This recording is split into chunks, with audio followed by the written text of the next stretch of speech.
What's going on, everybody? Welcome back to another Patreon video. In this week's episode, we're in the Discovery Dojo and we're going to be peeling back Marcus Aurelius' Meditations. I want to give a big shout out to everyone who left a comment on the last video because you've actually inspired me to go deeper and do another video this week. So let's do a quick recap. On last week's episode, we touched on the nature of the mind as Marcus describes it in the book. Its ability to use situations as raw material for its own use, but also the mind's key role in imposing judgment on situations and on objects. In this week's episode, we're going to be venturing in to some of the discoveries Marcus makes about the nature of life on Earth. He's got his telescope out, he's practicing Vipassana, and he's transmitting this wisdom to us. Word of caution, this shit can be heavy lifting. It's not for the faint-hearted. These verses can be a source of relief. Improperly viewed, they can be a little bit depressing. It is the wisdom surrounding these verses that give us the antidote to slipping into a nihilistic or meaningless view of life.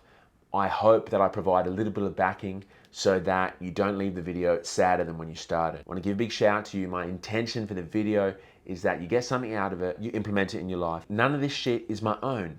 It's just simply stuff that I've been inspired of and that I would love to share with you. We're going to start in the pissy end of the pool again. I think a good place to start is medicine, the theme of medicine. We recognize as a society the healing benefits that modern medicine or alternative medicine has on our physical bodies. It's undeniable. Oftentimes, as a majority, we completely neglect our psychological or mental health. I've spent hundreds and hundreds of hours training, and literally, I've had times where I've struggled to sit quietly in a room for 15 minutes by myself. It would have been easier for me to ride 10 hours. I've done the experiment myself. I've gone to the doctor. I've got the blood tests. I've done all that shit. And the doctor's been like, yo, you're in perfect physical health. You got perfect bloods. You're a fit young male. And I've been like, bro, I'm completely fucked up. That's a real confusing place to be as an individual unless you recognize the primary role the mind is having, and that if it's fundamentally sick, you will suffer because of it. So naturally you go, well, what makes a mind sick? Well, what makes the body sick? Bad diet, lack of certain vitamins and minerals,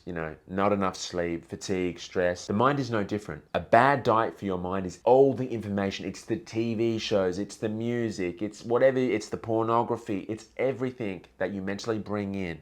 All the information that you allow in is the mental diet. Lack of certain vitamins and minerals will jack your body up. Lack of vitamin D will just, it wreaks havoc on your body. But lack of certain qualities within your mind is the same thing.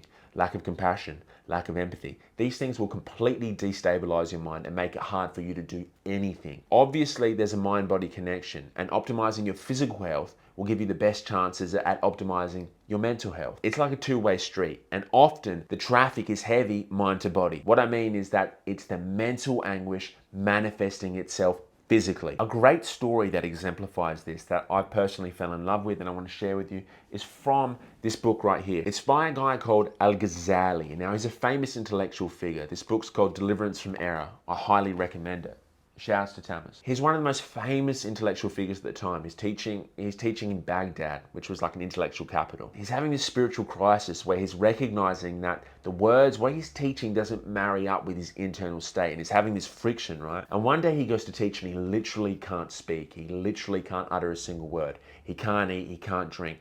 So the doctors are looking over him and they're like, what's going on with this guy? And they can't find anything. And finally they settle on, they're like, yo, we can't find anything. This is a disease of the heart. Something's going on internally. We can't help you. Key point is this: we should prioritize our minds. Unhealthy mental states manifest themselves physically, and just as we need medicine for our bodies, we also need medicine for our minds. Luckily, the mind has its own innate healing power, and left to do its job, it will heal itself. Another source of healing can be the wisdom provided in this book. Now, if it's properly integrated, it can have a radical change on your perspective, then change your perception, overall just changing your daily reality. I have two more points I want to make before we jump into it. Now, Marcus in the book talks about Asclepius, the god of medicine, and he says that Asclepius is prescribing people certain things, and sometimes the prescriptions are harsh. You don't like them, but you welcome them in hopes of good health. And he's saying that the universe is doing the same things. It's prescribing you things that are conducive to your overall destiny as a human being. He says this, let us accept these prescriptions just as we accept those of Asclepius.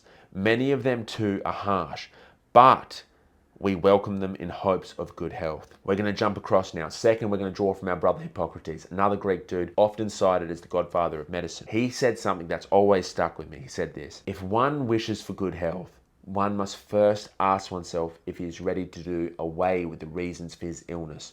Only then is it possible to help him. The priming for the episode is done, and this is the base we're going to be building off of. First, we need to prioritize our mind. Second, we need to ask ourselves if we are ready to do away with the reasons for our mental fuckery. Thirdly, we need to recognize that sometimes the prescription is harsh. So if we take Marcus as the doctor and these verses as the antidote to our psychological fuckery, let us welcome them in hopes of good health. We're in the weightlifting hole of our mind, so get your belt on, keep your back tight, and keep your chest up, eyes forward, aka brace yourself. Well then, will a little fame distract you?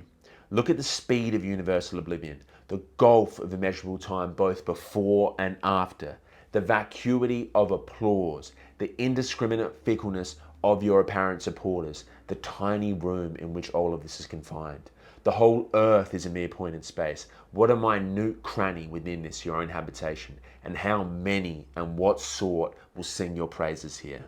Fuck me. Marcus is like sitting you down and be like, oh, that's really cute. Oh my God, you want to chase fame? Let me tell you something about the speed of universal oblivion, the violent stream of creation. Something's coming past and then boom, it's gone before you can even grasp a hold of it. It's fast as fuck. One man follows a friend's funeral and is then laid out himself. These are his words. The vacuity of applause. It's empty. What is it? He says the applause is the mere rattle of tongues. The indiscriminate fickleness of your apparent supporters. One day people like you, the other day they don't like you. You are trying to court the praise, the approval of people who aren't even satisfied within themselves. It doesn't work. If a woman or a man is unhappy with themselves, there's no way they're going to be satisfied with anything you do. It's like saying 2 + 2 = 24. You pursue likes and dislikes as if all were fixed for an eternity.